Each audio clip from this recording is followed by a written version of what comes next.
Hello everybody. Hello if you're watching on the Pathlight Thrive Hive Facebook group, and hello if you're watching on YouTube or elsewhere indeed. I hope you're well on what is here a very sunny Tuesday, very autumnal, lots of leaves all over the place, and as the changing of the seasons happens once again, it's interesting. I find it's interesting to mark the passage of time and just reflect on what has changed, how I have changed, how the world has changed, how my relationships have changed over the weeks and months and years and throughout the pandemic. And one way to do this is through rituals. And I have a ritual. A couple of times a year I go up to the top of a hill to a beauty spot near me, where I mark the occasions of my dad's death anniversary, which was 7 years ago today, and also on his birthday I go up there. And this, having gone up there this morning, it's got me thinking about grief. This and the fact that I'm going through some training at the moment with Cruise, the bereavement charity, who I'm going to be volunteering with shortly. So yeah, it's got me thinking about grief. And I think generally, generalizing here, many of us and many cultures are not very good at grief. We're not very good at death, dying, talking about emotions in general. Quite often we can close up, put it inside. We don't express our grief or our other difficult emotions. And sometimes we don't know how to deal with others who have experienced a loss. We might go out of our way to avoid them or just be really awkward and not know what to say. So it's a skill, I suppose, and it's one of those things that I feel the more we can do and the more we can get some guidance from others on how to deal with these things in a healthy way, the more it can break the taboo around it and make it more of a healthy thing to talk about. Because we're all going to die.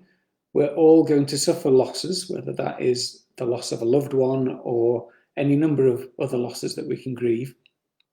And we can learn the skill of dealing with it personally and collectively, culturally, and how to deal with others in a compassionate and open way to allow that grieving and allow that healing to happen. So yeah, grief, I suppose when we talk of grief, we think of death. But actually, we can grieve any number of losses. Anything that's been important to us can cause grief once we've lost that thing. So it could be a lost pet. It could be a burglary. I remember when I've been burgled once and it felt horrible. It felt like an invasion, a loss of security of our home, as well as the loss of those possessions. So there was grief there. We can grieve the loss of a job, our health, our youth. This is something that many of us in midlife and later life have to come to terms with, the fact that we are getting older and existential anxiety can arise, and we can become nostalgic and sad and grieve for the youthful people we used to be. We're full of energy and ability to do all sorts of things with our minds and bodies, which we perhaps no longer can do. We can grieve the loss of a home or our locality, if we move home, the loss of faith, the loss of our mental health, our children leaving home, what they call empty nest syndrome, or our children just getting older,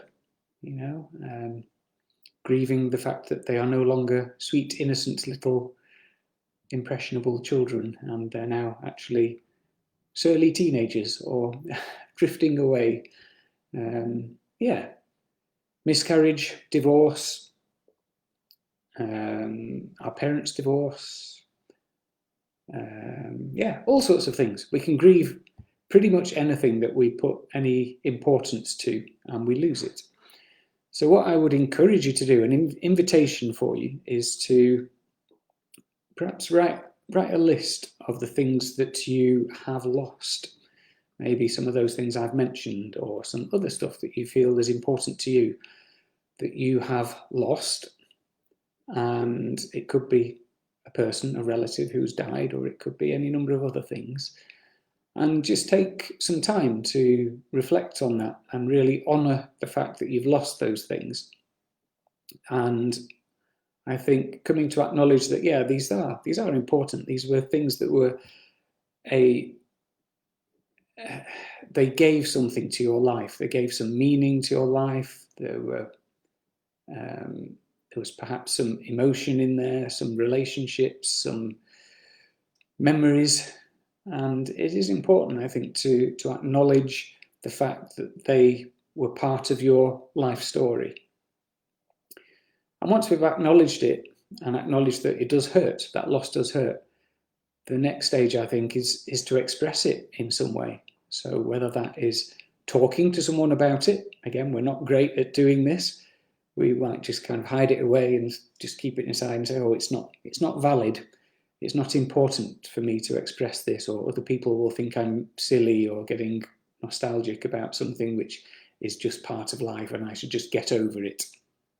Well, we don't get over grief, I don't feel. I think it's something that we learn to live with, we learn to cope with it. It might change in shape, it might change its tone or its intensity over time, but it doesn't go away. I don't think we get over significant losses in our lives. So once you've acknowledged it, express it in some way, like I say, either through talking to someone who's a good listener, preferably, or you could write, just do some free-form writing or some journaling, or write a letter to the lost person or the lost pet or whatever it is, just to express what you're feeling. And yeah, just get in touch with those feelings, get in touch with your body. How does it feel? What goes on for you when you really think about that thing, person, job, whatever it was that you no longer have? And feel the feelings. Get in touch with them. And from there, I think we can begin to heal. And it, like I say, grief may never disappear. Time is a healer, I do believe, but I don't think time is an eraser. But yeah, I suppose what we can do over time is come to terms with our losses, and maybe the focus of our grief can change. And what I've noticed personally with losing my dad 7 years ago today, going up to my local beauty spot where we scatter some of his ashes twice a year for the past 7 years, I've really noticed a significant change in how I have felt when I've been up there. So the first couple of years, it was really difficult, really painful, just overwhelming sadness and regret, and getting in touch with all of those things that I no longer have because my dad wasn't here anymore, the things that he will no longer be able to experience and his grandchildren will no longer be able to experience. So really a massive sense of a hole, something missing. And that's still there, but it's a lot smaller now. And a lot of that pain and sadness and regret and anger has come up as well, has transformed now. And what I felt when I went up there today was a real sense of connection and empowerment and gratitude. So the past couple of years, I think I've been feeling a lot more gratitude for what my dad was able to give me. I've been able to acknowledge the things that he wasn't able to give me as well. So getting in touch with that sense of loss in myself. But today was, really empowering, just being up there. It was incredibly windy today. And I went up there and, really exposed, and the clouds were shooting by over my head, not very far over my head, and stood up on some rocks and just put my arms out and looked up at the sky, and I could lean forward and feel the wind supporting me. It was a real sense of elemental strength there, and a sense of awe as well. So I got in touch with that and really connected with the bigger picture and some spiritual healing. I felt some spiritual healing took place up there today.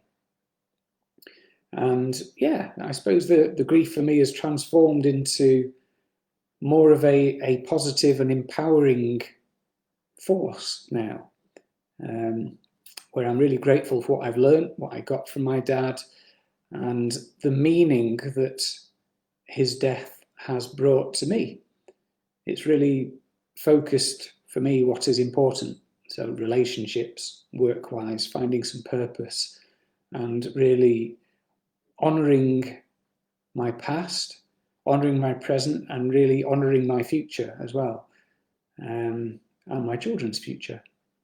Knowing that everything is temporary, and with that knowledge, doing my best to really seize the day and make a difference, try and enjoy my life, make my children's life as good as it can be, and through my work, try and empower, inspire others, and foster a sense of deep connection with others and within myself. So I don't think that would have happened if my dad hadn't suddenly died 7 years ago. I think it's accelerated the process that I'm on. It's really set me on the path to psychotherapy training and the other work that I do. And yeah, probably Pathlight Thrive Hive would not exist had my dad not died. So there's a sense of gratitude. Yes, there is a layer of sadness there, and there always will be. I always miss him, and I'm sure each one of you that's watching will have had some kind of grief, and it will always be with you.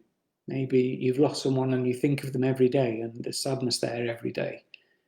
But yeah, I just invite you to try to acknowledge all of your losses. Like I say, write them down, express them, talk to someone about them, think about them, honour the fact that they are important, express them openly so we can perhaps inspire others to talk about grief more and normalise it.